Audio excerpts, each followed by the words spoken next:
Después no hay mucho, solamente en este lugar hay que hacerlo sin mucho porque hay demasiado. Aleluya, aleluya, gloria a Dios. Sí. Bueno, nosotros hemos hablado mucho acerca del lugar donde fue derramado el Espíritu Santo y donde todos fueron llenos del Espíritu Santo. Amén. Vamos a ponernos de rodillas y vamos a hacer una oración. Amén. Y miren una cosa, no busque usted leer para creer ni sentir para confiar, solamente cree en su corazón. Amén. Y invita al Espíritu Santo que venga a llenar su vida. Poderoso Dios, aquí estamos de rodillas, Señor Dios, con la iglesia primitiva, Señor, porque su palabra para enseñar, nosotros estamos mirando en su corazón, Señor Dios, amado, Padre Santo, que concluye el Espíritu Santo, Señor Dios. Padre Celestial, que nos escucha, de la misma manera, Señor, como fue hecho, como aconteció en el pasado, Dios mío, así mismo acontezca en estos tiempos, Padre Celestial. Señor Dios, Señor, llenando el poderoso Padre Celestial nuestras vidas, Señor Dios, amado, en su presencia, Padre Celestial. Señor, estoy inundando nuestros corazones, Padre Santo, con tu Espíritu, Padre Celestial. En el nombre de su Hijo amado Jesús de Nazaret, Padre Santo. De igual manera como aconteció, Padre Celestial, en el pasado, Señor Dios amado, como acontece en estos tiempos, Padre Celestial. Señor, mi Dios, su palabra dice, Padre Celestial, Señor, mi Dios, en el libro de Hechos, capítulo 2, cuando llegó el día de Pentecostés, estaban todos unánimes, juntos. Aquí estamos también igual, de la misma manera, unánimes, juntos, Padre Celestial. Y de repente vino del cielo un estruendo como de un viento recio que soplaba, el cual llenó toda la casa donde estaban sentados. Oh mi Dios Todopoderoso, aquí estamos, Padre Celestial. Sea usted llenando, Dios mío, nuestros corazones, nuestras vidas, su presencia, Padre amado. Y se les aparecieron lenguas repartidas como de fuego, asentados sobre cada uno de ellos. Y fueron todos llenos del Espíritu Santo. Y comenzaron a hablar en otras lenguas, según el Espíritu les daba que hablasen. Señor mi Dios, aquí estamos, Padre Celestial. Señor mi Dios, con su palabra en los posteriores días, Dios derrama tu Espíritu sobre toda carne. Y vuestros hijos y vuestras hijas profetizarán, y vuestros jóvenes verán visiones, y vuestros ancianos llegarán sueños. Y de cierto sobre mis siervos y sobre mis siervas, aquellos días derramaré mi espíritu, y profetizarán y daré prodigios, dice la palabra. Señor mi Dios amado, sea usted permitiendo, Padre, que todos nosotros podamos ser llenos de tu Santo Espíritu, Padre Celestial. Señor mi Dios, sabemos, Padre Santo, que los primeros cristianos, Dios mío, Padre Santo, le alababan, le adoraban en lenguas, Señor mi Dios. Nosotros también queremos, Dios mío bendito, Señor mi Dios amado, orar en lenguas, Padre Celestial, pero en lenguas angelicales, Señor mi Dios. Padre, repetimos, Dios mío, que en ellos estamos destacando todos sus dones, Señor mi Dios, sobre cada uno de nosotros, Padre Celestial. Derrama su Espíritu, Padre Santo, en cada uno de nosotros, Señor amado. Queremos tener dominio propio, Padre. Queremos tener sabiduría, Señor mi Dios. Queremos tener ese discernimiento espiritual, Padre Celestial. En el nombre de Jesús de Nazaret, aquí estamos de rodillas, postrados, Dios mío, delante de su presencia, pidiéndole, Padre Celestial, de su ayuda, pidiéndole, Padre Santo, que sea usted fortaleciendo, mi Dios amado. En el nombre de Jesús de Nazaret, en este mismo lugar, desde aquí, Padre Santo, oramos por toda la iglesia, Dios mío, por todo el cuerpo de Cristo que somos nosotros, la iglesia, Padre Celestial. Nosotros representamos el cuerpo de Cristo. Oramos por nuestros hermanos, Dios mío, que están en diferentes países, Señor mi Dios. Le pedimos, Padre Celestial, por cada uno de ellos, Padre. Oramos desde aquí, Padre Santo, para que la iglesia esté unida, Padre Celestial, para que el cuerpo de Cristo esté unido, Padre Santo, porque no estamos aquí para ser mejor que nadie o menos que nadie, Señor. Aquí estamos para orar por los demás, porque sabemos que la segunda venida de Cristo está muy cerca, Dios mío, y nosotros queremos estar llenos de su Santo Espíritu, queremos estar llenos de su presencia, queremos tener sabiduría, Dios mío, espiritual, queremos tener el dominio propio, Señor mi Dios amado. Derrame de su unción sobre cada uno de nosotros, Padre Celestial. Derrame de su Espíritu, Señor mi Dios, porque su palabra dice, porque me ha ungido para dar buenas nuevas a los pobres, para libertar a los cautivos y a los quebrantados de corazón. Queremos predicar, Dios mío, Padre Celestial, el año agradable del Señor, Padre Santo. Que donde esté, Dios mío, la tristeza, ahí usted nos lleve para poner alegría en el nombre de Jesucristo. Donde haya dolor, Dios, podamos llevar, Padre Celestial, una palabra de alegría en el nombre de Jesús. Donde haya, Dios mío, Padre Celestial, enfermedad, en el nombre de Jesucristo podamos, Dios mío, declarar sanidad, Padre Celestial. Ayúdenos, Padre Santo, queremos ser llenos de Santo Espíritu, Padre Celestial, como los primeros cristianos, Padre Santo. Queremos permanecer nosotros en esta fe, Señor, mi Dios amado, procurando hacer su voluntad, mi Dios. Ayúdenos, Padre Celestial. Señor, mi Dios, ponemos nuestras manos aquí en el piso, Señor. Nos postramos, Padre Celestial. Señor, mi Dios, su palabra mismo dice, Padre Santo, que su palabra mismo dice y habla, Señor, mi Dios amado, que donde quiera que pongan sus manos, Señor, mi Dios, Padre Celestial, Señor, mi Dios, ahí se va a manifestar su poder, Padre Santo. Yo leo la palabra, Señor, mi Dios amado, para no equivocarme en nada, Señor, mi Dios. El que creímos ser bautizados en Padre, que no quería será condenado. Y estas señales seguirán los que creen. En mi nombre echarán fuera demonios, hablarán nuevas lenguas, tomarán en las manos serpientes, y si vienen cosa mortífera no les dará daño. Sobre los enfermos pondrán sus manos y sanarán.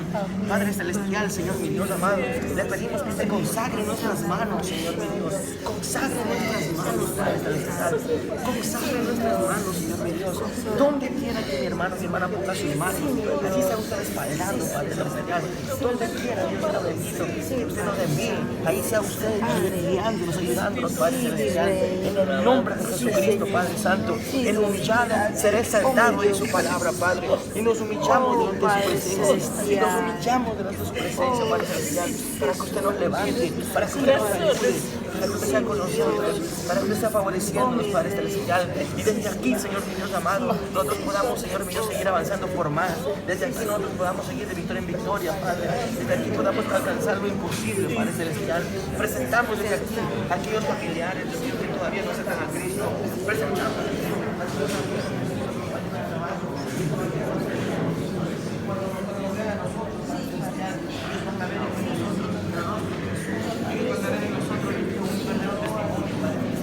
La palabra que este hermano y esta hermana, este hijo, esta hija, lleva para su madre, para su madre, para su esposo, para su esposo, para su celestial. Porque esta persona abrace, ser querido, Padre Santo. Cuando esta persona le dé la mano a su jefe, le dé la mano a su compañero de trabajo. Cuando esta persona vaya a poner la mano sobre la puerta de su casa. Cuando esta persona vaya a orar en su casa, va a orar en su trabajo, va a orar, Dios mío, en aquella bendición que tenga que recibir. Esta persona va a alcanzar, Padre celestial. Así lo creemos, Señor Dios amado. Nos presentamos en cuerpo, alma y espíritu, Señor mi Dios, para que usted sea obrando con poder y gloria en nuestras vidas, Padre Santo. Le damos la honra a usted y la gloria, Padre celestial. En el nombre de su Hijo amado Jesucristo, le damos gracias, Señor Dios amado, por este momento hermoso de su presencia, Padre celestial. A usted la honra y a usted la gloria, Dios Todopoderoso. En el nombre de su Hijo amado Jesucristo y con la unción del Espíritu Santo de Dios. Amén y amén. Gloria a Dios. Aleluya. Aleluya, gloria a Dios. Amén. Todos sus manos. Aleluya. Gloria a Dios. Amén. Bendiciones.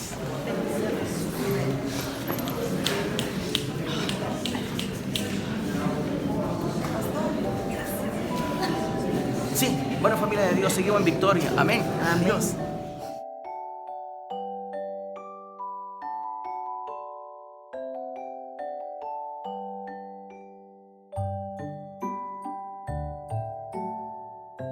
Miren, nosotros estamos ahora otra vez, lo que me preguntaban, estamos en el Monte de los Olivos.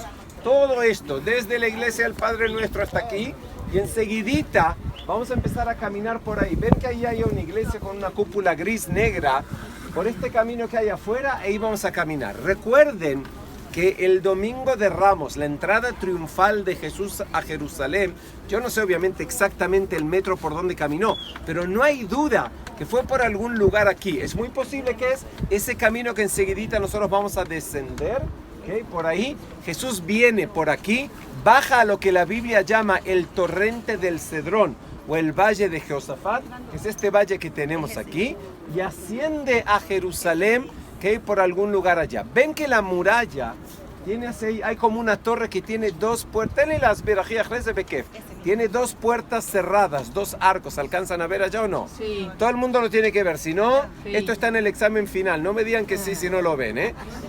Les decía, allá hay como una torre con dos arcos. Esas son dos puertas cerradas allá. Una de las tradiciones, es una tradición, no es bíblico, pero una de las tradiciones dice que en la segunda venida de Jesús, Él vendrá por aquí, bajará al valle de Jehoshafat y entrará a Jerusalén por esas dos puertas que se van a abrir. Si es bíblico, en el Antiguo Testamento dice que en la venida del Mesías, dice, sus pies estarán parados en el Monte de los Olivos. No en vano, cuando Jesús viene aquí a Jerusalén, entra por aquí, por algún lugar aquí, a la ciudad de Jerusalén. Ahora miren, lo que más sobresale, lo que mejor se ve de aquí, es la cúpula dorada. ¿Se acuerdan que habíamos dicho que a nosotros como cristianos, la cúpula dorada no es tan importante para nosotros? Sí es muy importante lo que hay dentro de la cúpula dorada. Dentro de esa cúpula dorada hay una gran roca que en la tradición judeo-cristiana la llamamos la roca o el monte Moría. El monte Moría, el lugar donde Dios mandó a Abraham a sacrificar a Isaac. Pero no solo eso, donde hoy en día está la cúpula dorada, ahí fue donde el rey Salomón construyó el primer templo, la casa de Dios. Lo que en la tradición judía llaman, ahí dicen que estaba la Shejina. No sé si escucharon hablar, la Shejina es una de las presencias divinas de Dios. Todos sabemos obviamente que el Dios de Israel es el Dios del universo y está en todos los lugares. No está en un lugar, eso es una creencia pagana.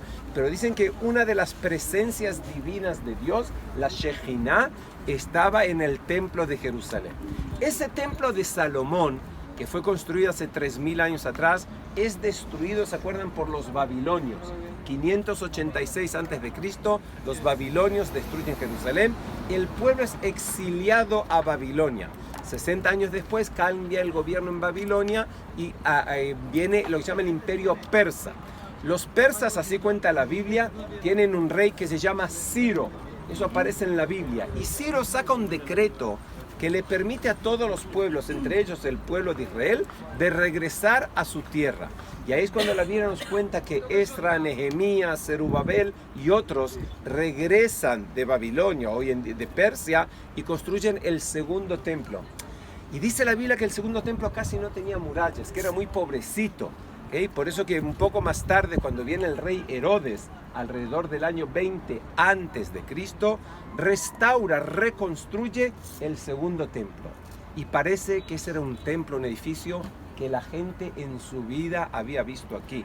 Que dice que el que no vio el templo de Jerusalén no vio cosa bonita en su vida. Y el templo, el segundo templo de Herodes, también estaba ahí donde está la cúpula dorada. ¿Se acuerdan que ayer, no sé si alcanzan a ver, nosotros estuvimos en esas gradas y yo les decía que si hay algún lugar que podemos decir con certeza que por ahí caminaban los israelitas y que por ahí seguro que caminó Jesús, son estas gradas que vemos allá? ¿Todos los ven, familia? Sí. Entonces imagínense, esas gradas pasaban por una gran puerta, un gran arco, y se entraba a la explanada del templo. Ayer en la película que vimos en el museo, ¿se acuerdan? El peregrino ascendiendo, esas son esas escaleras, esas gradas a las cuales se subía al templo. Ahora miren, en el año 66 los judíos se rebelan contra los romanos. ¿Por qué los judíos siempre se rebelaban, entre otras cosas? Porque los judíos y después los cristianos somos monoteístas, creemos en un solo Dios. No podemos empezar a creer en otros dioses. ¿Qué pasaba? Venía algún imperio y decía, bueno, de ahora en adelante todo el mundo cree en el sol, en la luna, en Baal, en Moloch, en lo que sea. Los judíos decían no. Entonces cuando obligaban, cuando profanaban el templo, cuando ponían dioses paganos en el templo, eso era lo que los judíos no podían aceptar. Entonces se rebelaban. Y en el año 66 los judíos se rebelan contra los romanos hasta el año 70. En el año 70 viene Tito, viene aquí, termina con la rebelión judía y destruye el templo de Jerusalén. Ahora, ¿por qué destruye el templo de Jerusalén? De acuerdo a cómo los paganos veían, ellos decían, la lucha entre los israelitas y los romanos, o si los romanos vencieron a los israelitas, ¿qué quiere decir eso? Quiere decir que mi Dios venció a tu Dios. ¿Y dónde está el Dios de Israel según la creencia pagana? En el templo de Jerusalén. No tenían el concepto del Dios del universo. Por eso que si el Dios de Israel está en el templo, cuando viene Tito, termina con el templo, como diciendo, mi Dios romano venció al Dios de los israelitas. Por eso que destruye el templo de Jerusalén. Y no queda absolutamente nada menos el muro de los lamentos, que nosotros vimos. El muro de los lamentos era un muro de retención que estaba alrededor del templo de Jerusalén. Y cuando el templo es destruido completamente, que entre otras cosas, ese es el templo, lo hablamos, al cual venía Jesús, de bebé, de niño cuando se pierde, cuando echa a los mercaderes. Y yo decía, muchísimas más veces seguro vino aquí Jesús al templo de Jerusalén y no quedó nada. Los romanos hacen de esa zona el gran basurero de Jerusalén. Toda la basura de Jerusalén la traen allá, como diciendo, miren lo que pasó con vuestro Dios. De ser el Dios del universo, quedó en eso. Así, ese era el pensamiento de los paganos, de los romanos en aquel entonces. Mucho más tarde, en el siglo 8, 7 y 8, los musulmanes llegan aquí y dicen que de ese lugar donde estaba el templo, donde estaba el monte Moría, de ahí fue el lugar de la ascensión del profeta Mahoma, y construyen este edificio tan bonito que es la cúpula dorada, que a nosotros no nos interesa, pero sí nos interesa el lugar porque era donde estaba el templo de Jerusalén. El Monte de los Olivos tiene un cementerio. ven todo lo que está aquí abajo. Todas estas son tumbas del cementerio judío en el Monte de los Olivos.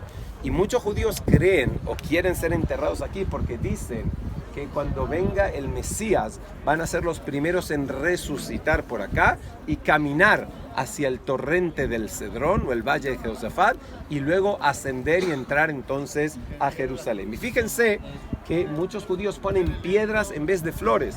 Las tumbas, ¿okay?, son lápidas, la gente es enterrada en la tierra, ¿no? Son lápidas, tienen piedras porque muchas veces dicen que en el desierto cuando moría alguien no había flores, pero queremos que sepan que alguien vino a visitar la tumba, por eso que se dejan piedras aquí en el lugar.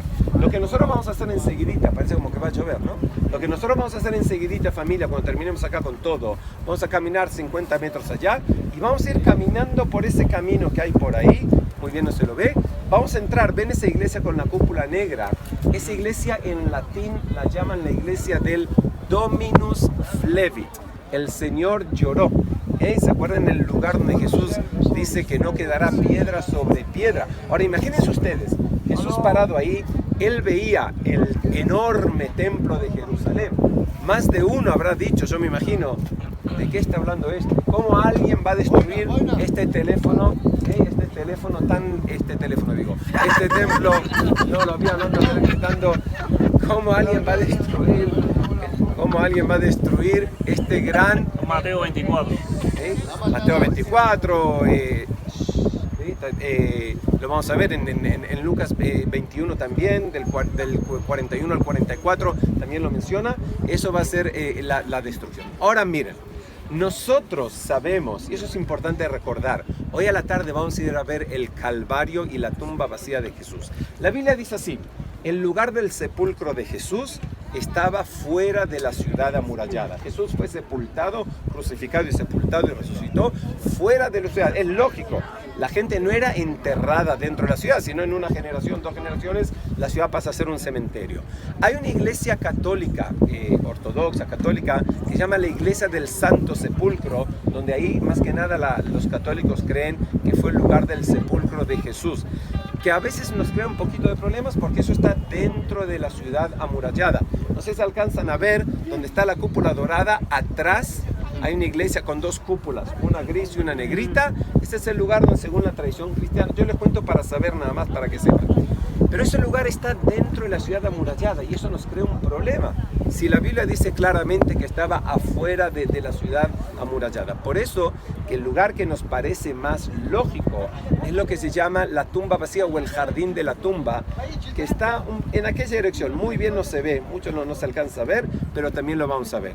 Y cuando terminemos de caminar, visitamos esta iglesia, abajo de todo, no sé si ven, hay unos buses. Alcanzan a ver 2 o 3 buses. Por ahí está el huerto de Getsemaní. Ahí vamos a ver el lugar de la agonía, el lugar donde la traición, donde Judas besa a Jesús, el lugar donde Jesús suda sangre, ¿se acuerdan? Y 8 árboles de olivos, muy probablemente de la misma época de Jesús. ¿Sí? Miren, estamos ahora entonces en el huerto de Getsemaní, donde tenemos 8 árboles milenarios, ¿okay?, de la misma época de Jesús. Thank you. Muy probablemente de la misma época de Jesús. ¿Okay?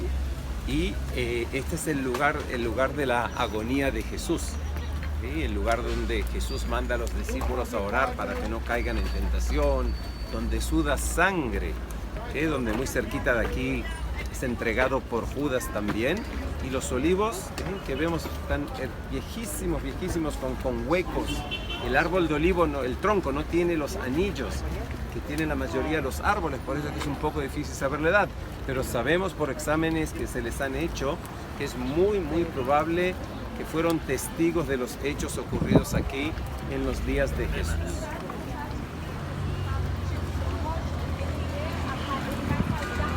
Gloria a Dios, aleluya.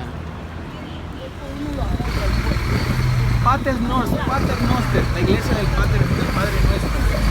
Aquí vamos a encontrar el Padre Nuestro en diferentes idiomas. ¿En qué lugar estamos, Mauri? Estamos en la que se llama el lugar del Padre Nuestro, el lugar de la enseñanza de Jesús a los discípulos, cómo debían orar. Ocurrió aquí. Y ahí aquí está el Padre Nuestro en 150 idiomas diferentes. Entre ellos también en hebreo, ¿okay? Que es el idioma en el cual Jesús les enseñó a los discípulos cómo orar y enseguida lo vamos a ver. ¡Qué bendición! Amén. ¿Cuántas personas llegan a visitar este lugar en el año, Mauri? Más o menos yo diría que alrededor de 1 millón de personas. 1 millón de personas. Más o menos 1 millón al año. ¡Qué bendición! Este lugar que estamos hablando. Es un lugar de bendición, gloria a Jesús. Como ven, hay muchos grupos de diferentes sitios que vienen. Gloria a Dios. Hay grupos de diferentes sitios que vienen acá a visitar este lugar. Este lugar es la iglesia del Padre Nuestro. Se llama, hermanos, hermanas. Este lugar es la iglesia del Padre Nuestro. Aleluya. Y como podemos ver, hay en diferentes idiomas. En diferentes idiomas. En todos los idiomas. Kiruanda, Soho, Lingala, Greek, en chino. Chicos, miren, nosotros enseguidita vamos a entrar acá a esta gruta, que es esta cueva. Era muy común que la gente en la época antigua pasaba la noche o a veces inclusive vivían en cuevas. Todo este lugar está lleno de cuevas. En el verano cuando hace calor es mucho mejor que estar en una cueva, en el invierno cuando hace frío que es lo mismo. Pero antes de entrar, vieron que está en los diferentes idiomas, después vamos a recorrer, al final de todo está en español, lo vamos a ver también.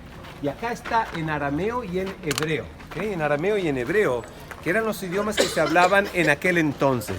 Yo quiero, si tienen ganas, a mí me gusta mucho, leerlo en hebreo, que es el idioma en el cual Jesús les enseñó a los discípulos cómo orar.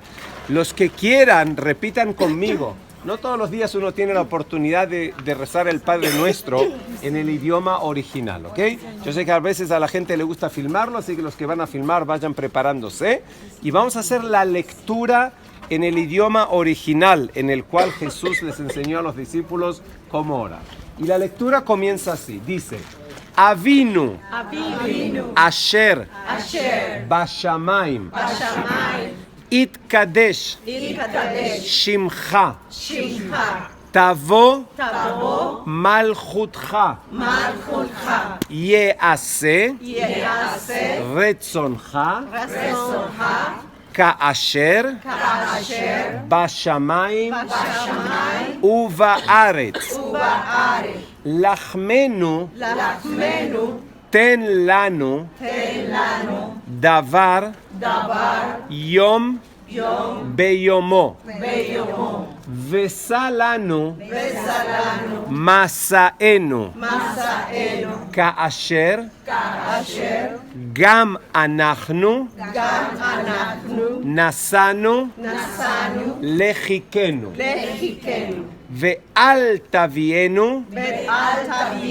Bemasa, Ki'im, Tatzilenu, Min Haresha. Amén. Muy bien. En estas palabras es la enseñanza. Vamos a bajar entonces ahora a ver la cueva, la gruta donde Jesús les enseñó. Ahora miren, del lado derecho es la cueva, la gruta. Del lado izquierdo son los restos de la iglesia del siglo IV. Vamos bajando, por favor. Adentro, si quieren, podemos cantar, orar el Padre Nuestro con mucho gusto. Entonces, bajando del lado derecho está la cueva, la gruta de la enseñanza. Y la enseñanza nos llega al siglo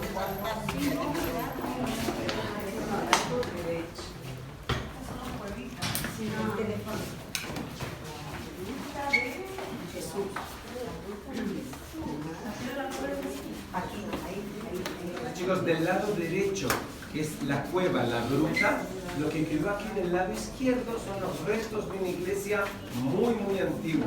Una iglesia del siglo IV que fue construida aquí sobre el lugar. Venga, vayan entrando. Qué bendición. Cada vez conocemos más, hermanos, hermanas. Este lugar hay mucho que conocer. Yo creo que para conocer todo Jerusalén se necesitaría por lo menos unos 5 meses. Unos 5 meses para conocer todo, paso a paso, lugar por lugar.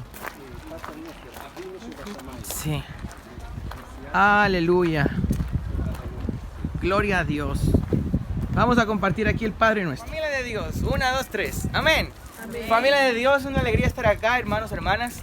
Vamos a leer una palabra que está escrita en el libro de Mateo, capítulo 6, versículo 5. Amén. Libro de Mateo, capítulo 6, versículo 5. Y la palabra la leemos en el nombre del Padre, el Hijo y el Espíritu Santo. Y dice así: Jesús y la oración. En lo que vamos a compartir ahora pasó exactamente acá, hermanos y hermanas. Y es una bendición. En este lugar es la tercera vez que nosotros hemos estado aquí, pero en este momento Dios pone en mi corazón que prediquemos esta palabra. Amén. Amén. Y presta atención, y así. Jesús habló diciendo: y cuando ores, no seas como los hipócritas, porque ellos aman el orar en pie en las sinagogas y en las esquinas de las calles, para ser visto de los hombres. De cierto os digo que ya tienen su recompensa. Mas tú, cuando ores, entra en tu aposento y cerrá la puerta y ora a tu Padre que está en secreto, y tu Padre que ve en lo secreto te recompensará en público. Quiero compartir una cosa, hermanos y hermanas. Esta oración que habla el Señor Jesucristo es una oración íntima entre nosotros y Dios. Pero quiero decirles también que hay otro tipo de oraciones donde tiene que ser la oración aún más profunda. Tiene que ser un clamor. Y cuando se trata de hacer un clamor, tiene que hacer de todo su corazón, con toda su alma y con todo su espíritu. Amén. Porque hay muchas personas que interpretan y dicen: no hay necesidad de estar orando en grupos cuando el Señor Jesucristo habló esto. Es verdad que habló esto, pero esta es la oración íntima entre usted y Dios. La que usted se va a su cuarto y usted se humilla delante del Señor y le pide aquello que usted necesita. ¿Estamos claros? Dice así: y orando no uses vanas repeticiones como los gentiles que piensan que por su palabrería será oído. No os hagáis pues semejantes a ellos, porque vuestro Padre sabe qué cosa tenéis necesidad antes que vosotros pidáis. Vosotros pues oráis así: Padre nuestro que estás en los cielos, santificado sea tu nombre. Venga tu reino, hágase tu voluntad como en el cielo, así en la tierra. El pan nuestro de cada día, dánoslo hoy. Yo quiero parar ahí, porque muchas veces cuando era yo niño y mi abuela me enseñó el Padre Nuestro, yo pensaba que cuando decía este versículo, y el pan nuestro de cada día, dánoslo hoy, yo pensé que era el alimento que nosotros recibimos físico todos los días. Pero el alimento que no tiene que faltar en el cristiano, en el creyente, es esta palabra. Esta palabra es el pan que no tiene que faltar en nuestro día a vivir, en el diario vivir. Este pan no tiene que faltar. Cuando la palabra de Dios dice: traed diezmos de ofrendas para que haga alimento en mi casa, no quiere decir tanto el alimento físico, porque usted puede tomar una persona de la calle y darle en una noche, llevarla al mejor restaurante, llevarla al mejor hotel, pero esa persona el día siguiente va a seguir con la misma hambre. Los días que vienen va a seguir con la misma hambre, y la persona solamente va a vivir de un recuerdo, que en un momento una persona le dio de comer y se sació y no más. Pero si usted comparte la palabra de vida, esa palabra transforma el corazón de las personas. Esa palabra transforma el pensamiento, transforma vidas, hermanos y hermanas. Y esa es la palabra que nosotros como creyentes tenemos que compartir. La palabra de nuestro Dios, enseñándonos a nuestros hijos también, que día a día se alimenten de la palabra, y nosotros mismos alimentarnos de la palabra. Amén, hermanos y hermanas. El pan nuestro de cada día, dánoslo hoy. Es esta palabra que no tiene que faltar en el diario vivir. Y perdona nuestras deudas, como también nosotros perdonamos a nuestros deudores. No nos metas en tentación, mas líbranos del mal, porque tuyo es el reino, el poder y la gloria por los siglos de los siglos. Amén. Gloria a Dios. En este lugar, familia de Dios, fue donde nuestro Señor Jesucristo, Él enseñó a orar a sus discípulos. Amén. Me gustaría que nosotros vamos a hacer una oración, pero ¿sabe por qué? Mire bien, hermano, hermana. Porque en cada familia siempre hay uno o dos que se apartan de nosotros. Nosotros estamos aquí y este lugar ha sido de bendición. Vamos a orar para que Dios permita que aquellos familiares, o aquel amigo, aquella amiga, o aquella persona que está en este momento, a lo mejor si usted tiene un amigo, una amiga que está desahuciado, que está en el hospital, que está en la cárcel, que Dios sea obrando con poder en la vida de esa persona. Me gustaría que usted en este momento no haga una oración por usted. Vamos a hacer una oración por otra persona que aún no conoce a Dios. Amén. Para que esta palabra llegue al corazón de la persona. Sí. Y la persona reciba paz, reciba salvación en el nombre de Jesucristo. Para que Dios prepare el camino, para que cuando usted comparta la palabra, para que cuando usted, hermano y hermana, vaya a esa persona y le hable de Jesús, ese corazón ya esté limpio, esa palabra caiga en buena tierra. Amén, hermanos y hermanas. Vamos a orar y puede grabar alrededor. Amén. Poderoso Dios, vamos a ponernos de pie. Poderoso Dios y eterno Padre, desde aquí, Padre Celestial, oramos, Dios mío bendito, por aquellas personas que aún no conocen. Oramos, Padre Celestial, Dios mío, por aquellas personas que están desahuciadas, aquella persona que dice, yo mejor, si me tengo que morir con esta enfermedad, me muero. Pero ese corazón tiene duro, Señor. ¿Cuántas personas, Padre Celestial, que con corazón duro uno va a hablar de Jesús, Señor mi Dios, y siguen con ese corazón duro, Padre? Transforme sus corazones de piedra en corazones de carne y de amor, Señor mi Dios amado. Oramos por aquel familiar, Dios mío, que aún no viene a los pies de Cristo. Cuando este hermano o hermana vaya, Dios mío, Padre Santo, a visitar, vaya a hablar con aquel hermano, con aquella hermana, con aquel padre, con aquella madre, con aquel hijo, con aquella hija. Su palabra, Dios mío, esté en la boca de este hermano, de esta hermana, Padre Celestial. Cuando esta persona vaya a visitar a aquel amigo, Dios mío, que está en el hospital, que está en la cárcel, Señor mi Dios, en aquel momento, aquel amigo, aquella amiga, aquel familiar, Dios mío, pueda acercar a Cristo. Señor mi Dios, utilícenos, Padre Celestial, para ganar almas. Ayúdenos, Padre Santo, Señor mi Dios, porque cada uno de nosotros vamos a ir a nuestros países, pero no queremos ir igual, Señor mi Dios amado. Queremos llevar un recuerdo, Padre Celestial, la llenura de su Espíritu, Padre.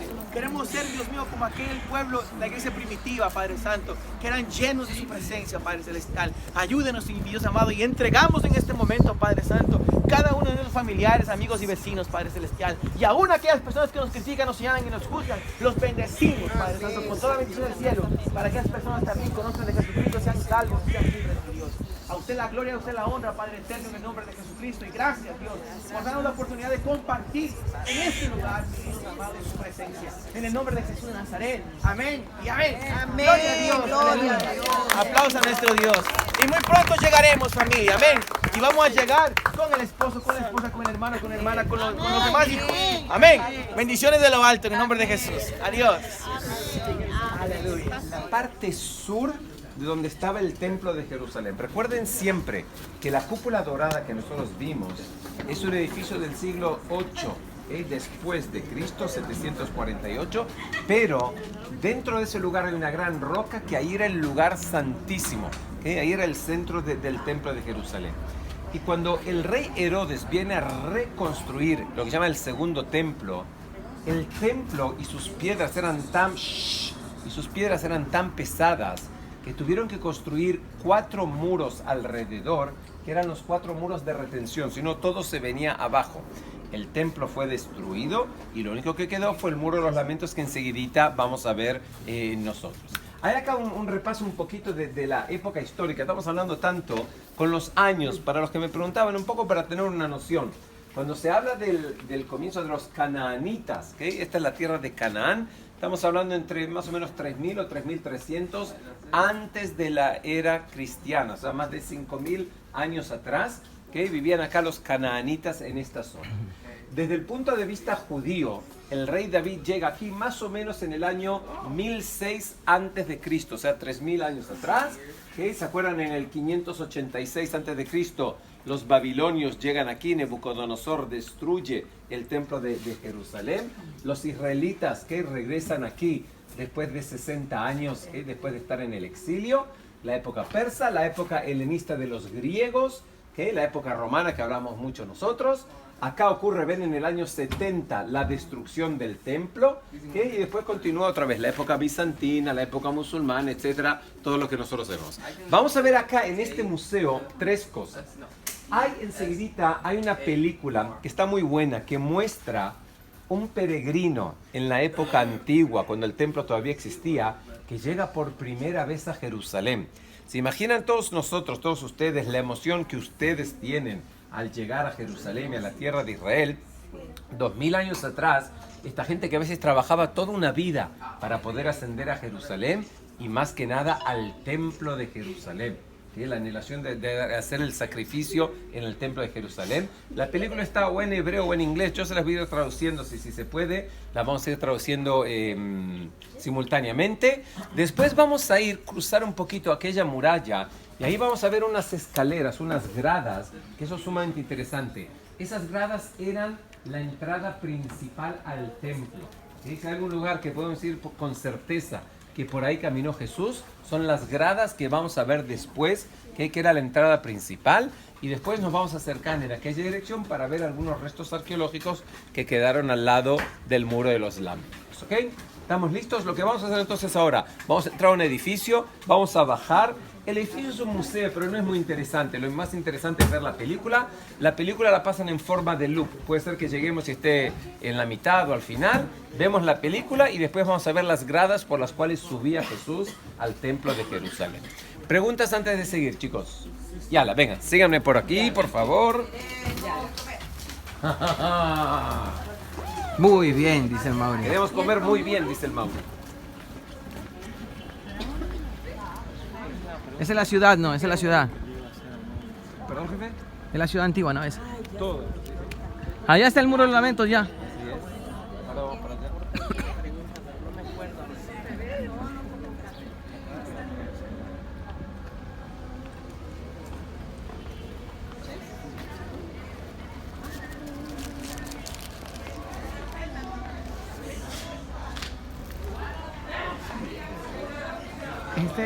¿Cómo se llama? El Davidson Center, ¿cuál es el nombre de esto? Davidson Center. Pero Sí. es el, ¿cómo es que esto cómo se llama? El museo. El museo se llama el Museo Davidson. El museo Davidson. Venga, la película empieza en 2 minutos, vamos. O disculpen el otro que no salía de la película. Estamos en el museo Davidson Center. Muy bien.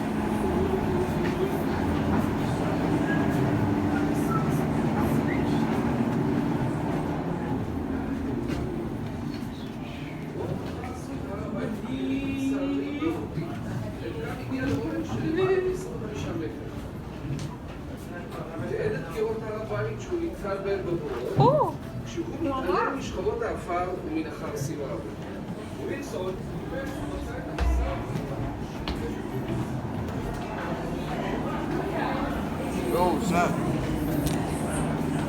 Fiesta de los Tabernáculos, año 2000 después de Cristo. Este lugar es increíble, ¿no? Lo lleva a uno. Cada año vuelvo a esta ciudad y cada vez me quedo sin respiración.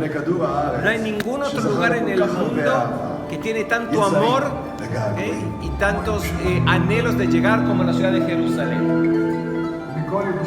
De todo Jerusalén, el lugar más importante es la explanada del templo.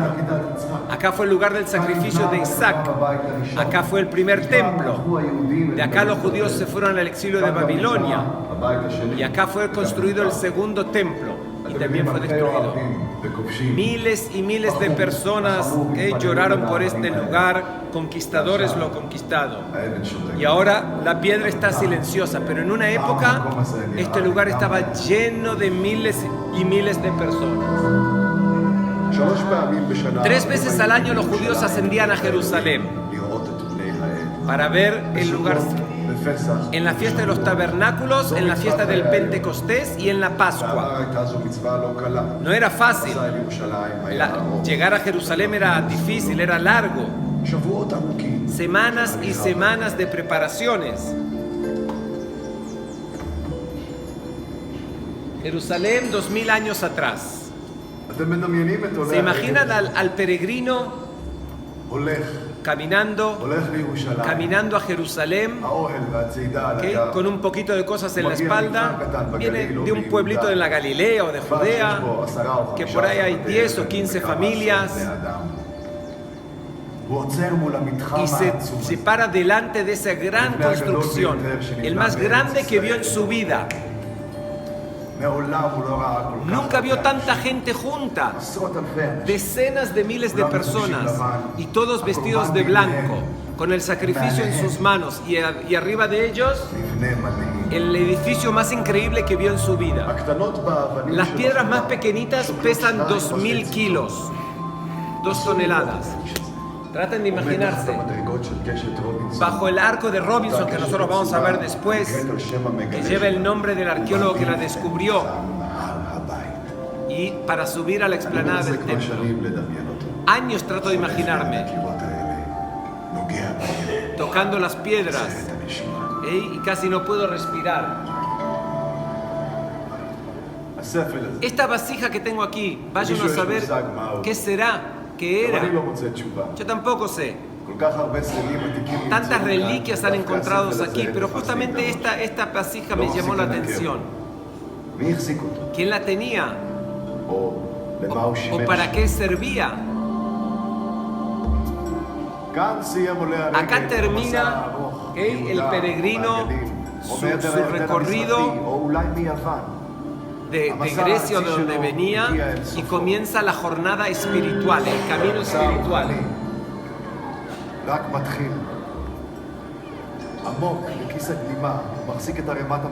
Tiene un poco de monedas, a veces es un salario de un año entero.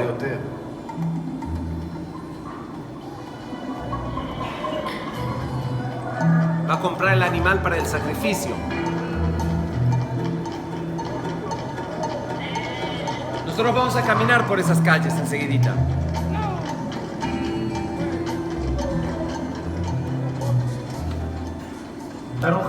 Bienvenido. Quiero una moneda del medio shekel. Le va a costar 400 prutot. Está cambiando para poder comprar el animal para el sacrificio. Le falta 4. ¿Qué pasa si no tiene suficiente?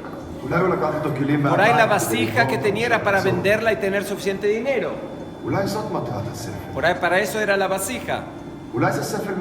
O por ahí medía el líquido. O por ahí no era algo, una vasija muy cara. Ahora cuando está tranquilo porque ya tiene la moneda, va a comprar el animal para el sacrificio. No puede traer un animal desde la Galilea, porque no la puede mantener. Las leyes del sacrificio eran muy detalladas. Una mujer embarazada tiene que ser una cosa, una mujer enferma otra cosa, el hombre leproso otra cosa. Cada uno tenía que entrar y hacer el sacrificio en un lugar. ¿Puedo esa, por favor? Pobrecita. Qué rico, me está dando hambre. Puede ser que una mujer se iba a desmayar y le dieron con agua de la vasija. Ay. Continúa hacia la explanada del templo. Está temblando de emoción. Ahora se va a purificar en el mikve, en el baño ritual. ¿Se acuerdan que lo vimos en Qumran? Entra al baño ritual. Está dividido en dos.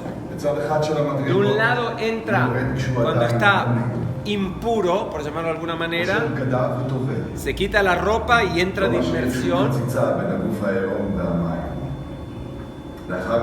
Después de que entró de inmersión, sube del otro lado ya purificado y se cuida de no tocar nada llamado impuro.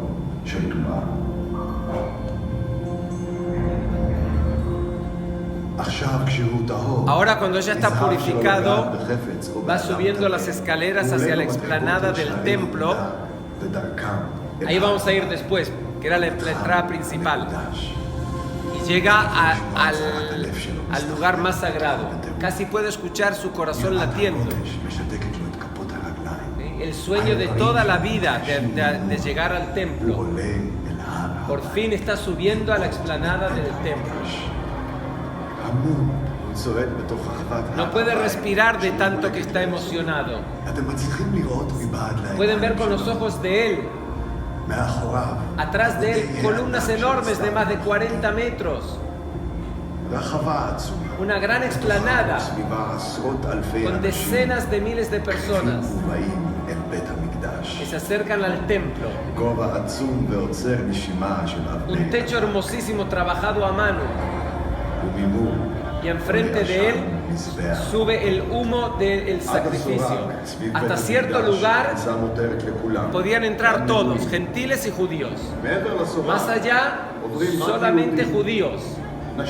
Las mujeres se quedan de un costado. Los hombres también se dividen. Más adelante solamente los levitas pueden entrar. Y al lugar santísimo solamente los sacerdotes. ¿Okay? Al santo santuario, al lugar más santo, el sumo sacerdote de Jerusalén, en el día del perdón. Los escritores hablaban de 3 cosas increíbles de la tierra de Israel.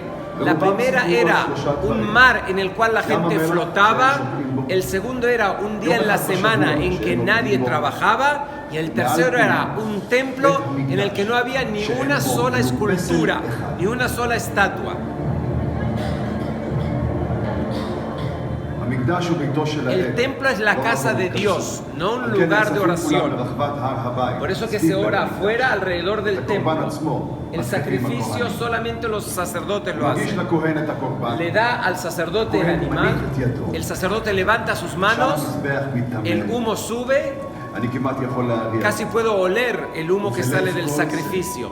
Y en el corazón de todo esto, el peregrino de un pueblito de la Galilea está temblando de emoción.